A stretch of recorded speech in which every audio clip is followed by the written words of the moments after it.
cepat. Cepat apa? Nak suruh orang pakai tudung, nak cepat. Ni semua geng-geng senior kan? Pelajar-pelajar senior tolong diam. Dekat dalam ni ada pelajar-pelajar baru junior yang tak reti pakai tudung lagi.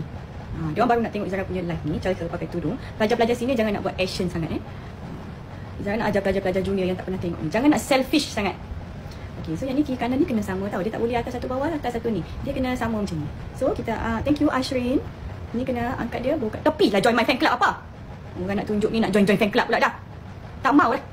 Itu yang ni bawa kat depan macam ni. Kalau tak mau nampak dia ni, tak mau nampak inner, bawa kat depan macam tu. Lepas tu kita pinkan dekat sini. Terima kasih indahnya bagi kucing. Ni lepas tu kita cantikkan dekat tepi ni. So dah jadi dah bawal. Macam ni. So bidang dia 50. Zara suka letak dia macam ni. Tengok tutorial ni. Sekejap lagi nanti tanya banyak kali macam mana nanti. Izara tolong repeat, Izara tolong repeat. Okey boleh. Izara akan repeat lagi sekali. Tapi next tudung tu Izara repeat tau. Buat masa ni Izara ajar dulu kepada siapa yang terlepas, jangan putus asa. Kita akan buat lagi sekali tutorial ni. Kita pin sini dulu supaya sini ketat. Jadi tepi dia macam ni. Lepas tu satunya dia biar jadi macam ni.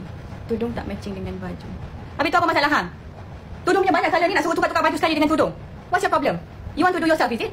Buat sendiri live. Nanti dah beli tudung ni, matching sendiri dengan baju sendiri. Setiap kali nak tukar tudung, setiap kali nak tukar baju. Hang nak tunggu berapa lama kat dalam ni? Besok pun tak habis. Lepas tu macam ni lah. So, yang ini memang Izara panjang ke belakang. Belakang dia macam ni. Jadi siapa yang tak suka sini kembang, Izara suka ketatkan sikit macam tu. Lepas tu baru kita